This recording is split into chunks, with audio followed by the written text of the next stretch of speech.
Hey guys, welcome to Digit.in, and today we're talking about the Realme X50 Pro 5G. Yes, as the name suggests, this is the 5G smartphone and it's powered by top-of-the-line specifications that include Snapdragon 865, LPDDR5 RAM, UFS 3.0 storage and whatnot. But the spec sheet also includes 6 cameras on this smartphone, 2 on the top, right, drilled in the display, and 4 at the back. Now let's start with the quad camera setup. You get a 64 megapixel primary camera. It's a Samsung GW1 sensor, f1.8 aperture. Then you have another 8 megapixel ultra wide camera with f2.3 aperture and a 120 degree wide field of view. Then you have a 12 megapixel telephoto sensor with f2.5 aperture. That's a little on the smaller side, but it does offer 5x hybrid zoom and 20x hybrid zoom along with 2x optical zoom. And lastly, this one is a 2 megapixel black and white sensor, which Realme believes aids in taking portrait photos and experimenting with a lot of filters and effects.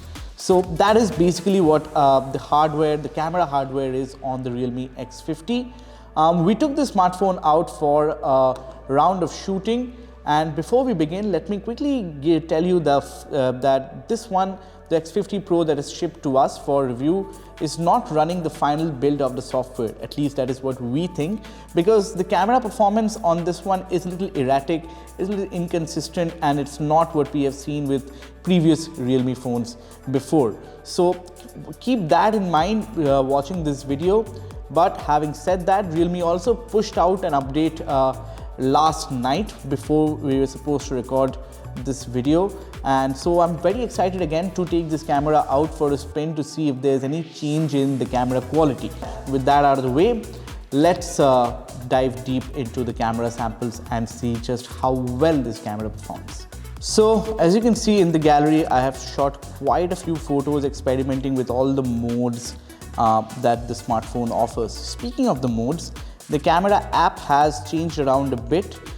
If you were using a Realme smartphone before, you might want to pay close attention to this segment of the video, because here I'm going to explain all the new camera modes that are offered. So here you have your photos, where you can zoom to from ultra wide to 1x, 2x, 5x, and then zoom much more to all the way up to 20x, right?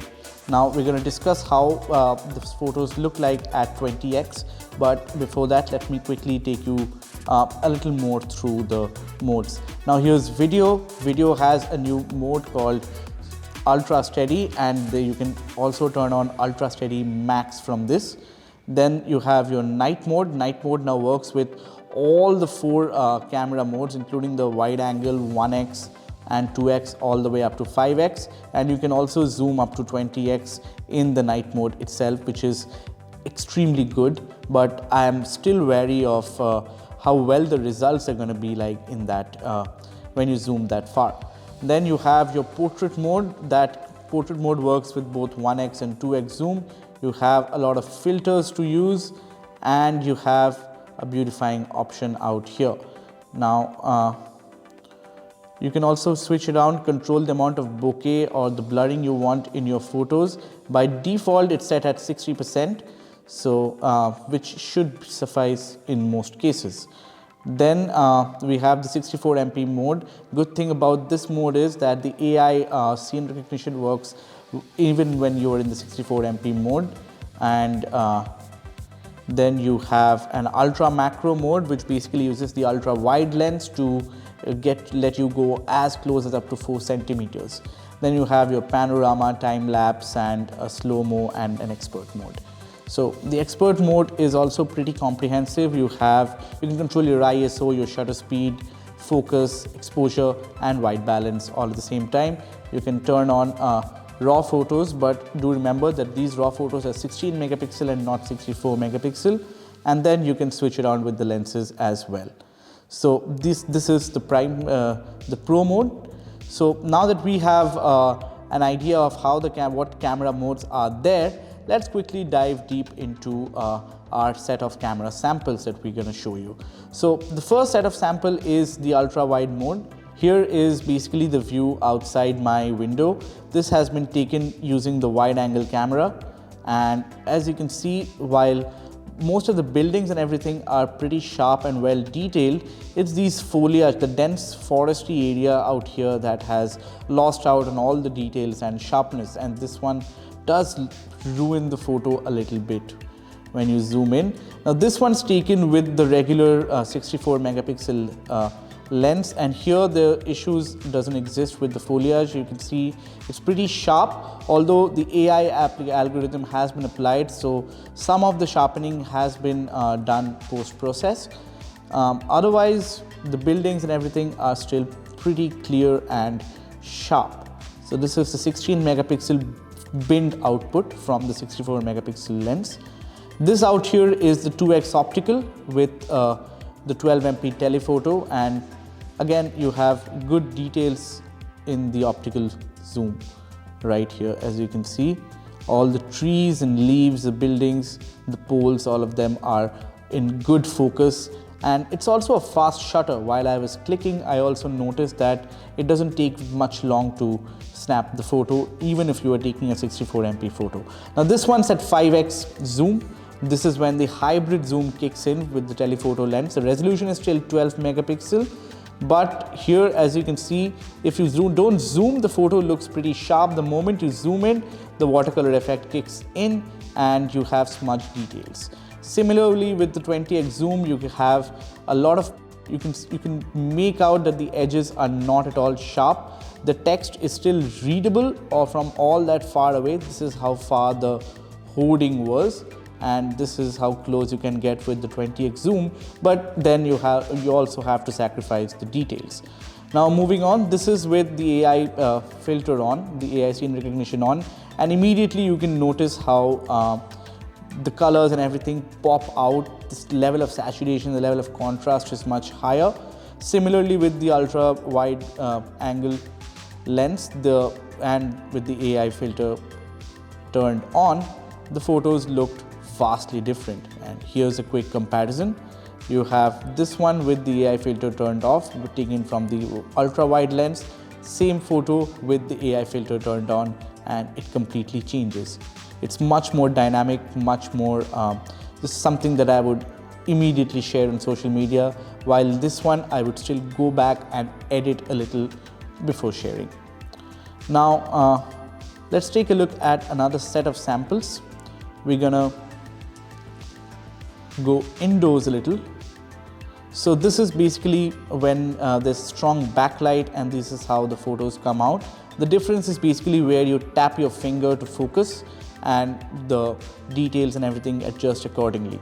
So with HDR kicked in, you get pretty good details even in the shadows and in the background where there's a lot of light. So it's okay. I wouldn't call it the best, but this is more or less usable. This is once again taken indoors, and I mostly took it to check out how well the texture of this sari appears on the photo. Now I've taken it in different modes. This one is a little too over processed with the AI algorithm turned on. This one is the one which is where the AI algorithm is turned off.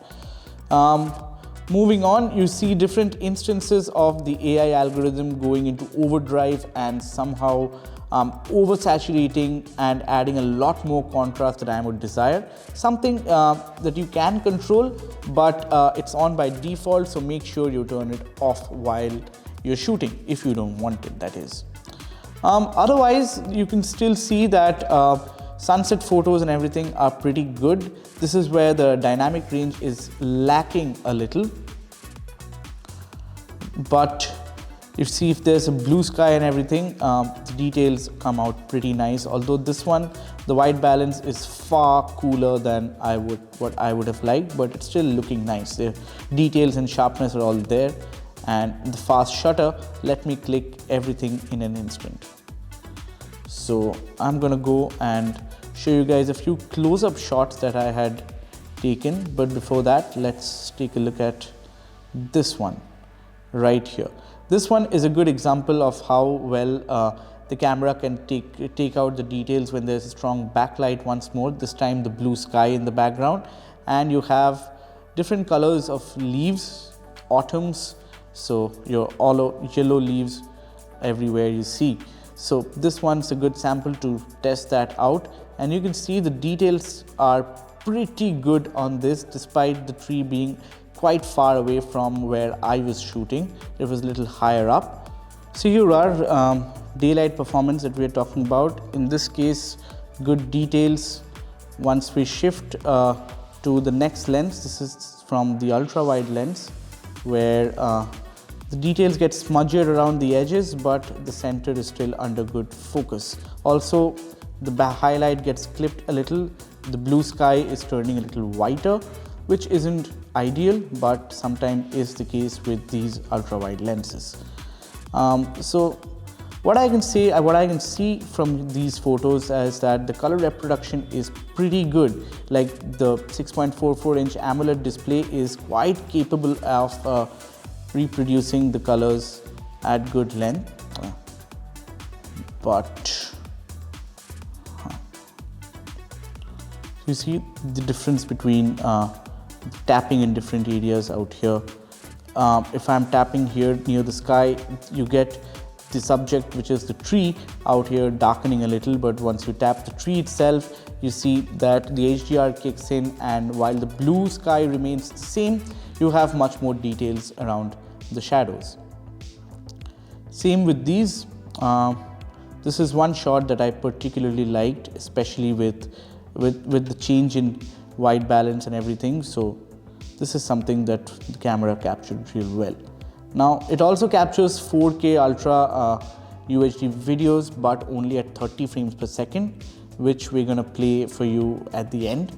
But before that, let's keep going with the photos. Now it also has a macro lens, where I had told you, as you guys told you before, it uses the ultra wide lens to capture macro shots. And here, this is where the camera struggles quite a lot. Firstly, it has difficulty in focusing when you go close to the subject, which makes taking macro photos very difficult with this smartphone. But then again, it also lacks a lot of detail. So when you do manage to focus, you won't be getting as much details as you would expect from a regular macro lens. So one of the only usable shots of the macro mode that I got was this one. So this is basically the only usable photo, but here too, as you can see, the edges are all out of focus. The only part that is in focus is this one out here in the center, but this too is very hazy. So the ultra wide lens is not the best macro lens out there, unlike the case with the OnePlus 7T, where we have seen the ultra wide lens doubling up as a great macro lens. So maybe a little more tuning is required, but you have these close-up shots at 64 megapixel, which look pretty good. So this one is a 64 MP shot, and I can zoom all the way up to here to see the details. And as you can see, when you zoom to its maximum level, you can see a lot of jagged edges, but overall it's pretty sharp and well detailed. Same with these photos, where you can see a lot of details in these pebbles out here. Again, this is where the camera tuning plays a big part in getting the best results, and Realme seems to have done a good job. But then we have had instances where the night mode also looked like this, which led me to believe that this may not be the final build of the software, and we might see some more improvement over time as the phone hits the market. So yeah, these are more or less all the samples that we have shot with the Realme X50. We will be updating this our review of the Realme X50 Pro's camera with a lot more samples as the days go by. But since we had very little time with the phone in our hands before the launch, this was all that we could manage, and by the looks of it, the Realme X50 Pro packs a lot of features. It offers a lot of choices, a lot of versatility in shooting, but the results are more or less pretty average. Considering the price of this phone, I would expect a little better in terms of camera performance. The X2 Pro was fine at that price, under 30,000. It was still good, but this one is far more premium, and I expect camera performance to improve a lot more with future updates. Right now, as of this moment, it's not running the final build of the software, so your camera results are not, I would say, it's not hit its full potential, but over time I am hoping and I'm guessing Realme will work on it and improve it. So that's all that we had to tell you about the camera of the Realme X50 Pro. Let us know what you thought of this video in the comment section below, and do post all your doubts, your questions again in the comments below. And for more videos like this, stay tuned to digit.in. Thank you.